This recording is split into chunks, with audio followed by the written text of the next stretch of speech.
Well, good afternoon, everybody. As you can see, it's a rather overcast, kind of, one might say, gloomy sort of day out. Very uncharacteristic of California this time of year, where we're usually sunny, but we are having periodic breaks of sunshine coming through. So I will drop the top down. Kind of sad duty today. I'm out here with the boy chooching along, and unfortunately got news this afternoon about 1 o'clock or so that Janet's dad had passed away. And of course you couldn't know, but Janet has a father and a stepfather, so I'm assuming it's her biological father that passed away. I guess the reason I say that is because her stepdad and mom came up to visit not a few weeks ago, and I don't think that it was them, because they're generally in pretty good health and everything. So anyway, I know you'll join me in expressing to Janet deepest sympathies and condolences on her loss today. And of course, we're all kind of saddened by that, the whole Brew crew, and I know many of you on YouTube will be saddened to hear that too. And also, I received news today that one of my close pals on YouTube, Missy Jenn, her dad passed too. So it's been a day of passing and a kind of a little bit of mourning here. So in honor and in recognition of that fact, I think we're going to have a, I was going to do some uploads tonight, but I think the boy and I are just going to take it easy this evening, and you know, just keep things kind of low, and just out of respect for Janet and her loss. And for any of you, a lot of you know Janet on the channel. She's my BFF, my pal for life, and I've known her for a lot of years and hung out with her in person for a few years, and she's just a wonderful person. You know, I'm kind of a big mouth and you know, sticking the camera everywhere and everything, and Janet's always very laid back and calm and easygoing. She's the perfect counterfoil to the boss, her hubby of many years, and she's just a wonderful friend of mine. So Janet, I love you, babe, and my of course my heart goes out to you, and also the boss too. You know, he's part of the package deal with Janet, but it just drives home between the loss of Janet's dad and Missy Jenn's dad on the same day.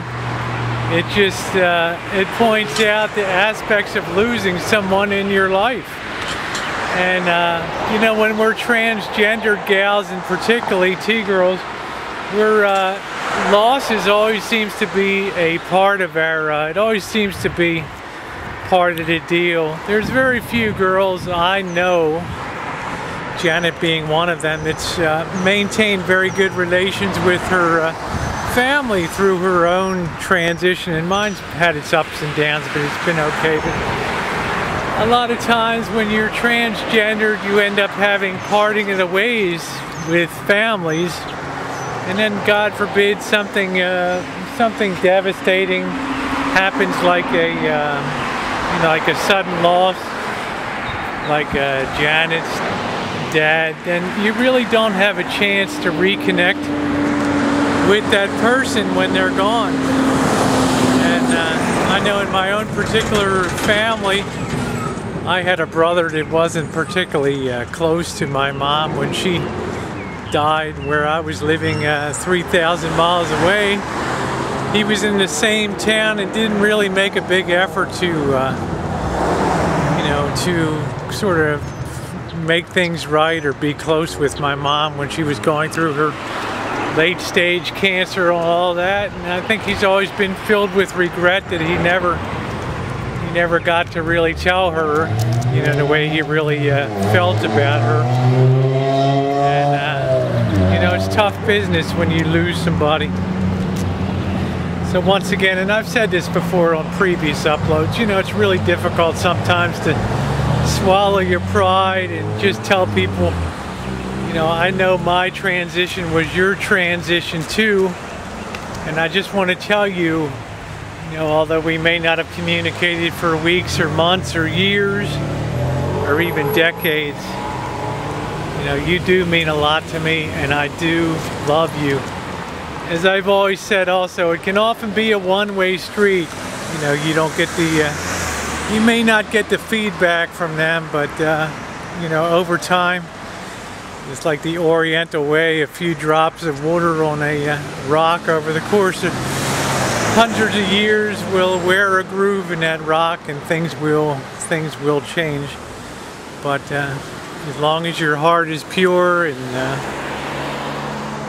you know, your motivations are pure and your love is pure, it will make you feel better, if nothing else, that you can care about other people very much. So, you know, so we're gonna take it easy today, but I just I do want to impress on you the importance of just family and maintaining connections with people you love. And you know, a lot of times, well, I don't know of any time when you're going to get a second chance after someone has passed away. I know I always think back in history to the case of Harry Houdini. Was a very famous magician. You know, he would be chained and he would go underneath the ice and escape from chains and come up and live, and he had all these miraculous escapes. But the thing that grated on him the most was he was never as close as I guess he wanted to be with his mom. And then Harry Houdini's mom passed away, and he just spent years in pursuing the occult, and you know, people took advantage of his saddened loss and his tragic state of affairs to claim that they could put him in touch with the spirit world and all that. And it got so bad to a point where he spent the rest of his life debunking the myths of fortune tellers and mediums and things. But the point is, you know, a loss like that, especially if it's sudden, can really have a devastating effect on you, and you really, really want to think hard before you close the door on someone. And you know, I can hear some girls, oh, you know, I was abused, and that's all valid rationale. But I think sometimes in life, to be really human and to go beyond your sort of humanness, sometimes you just have to forgive, as painful as it may be. You have to forgive and move on. So anyway, I know you all will share in expressing to Janet all of our condolences on the Rosie O'Kelly channel, and all the great pals that I have out there on Facebook and other places. And I do love you guys, and you're wonderful. And enjoy the rest of your Tuesday afternoon.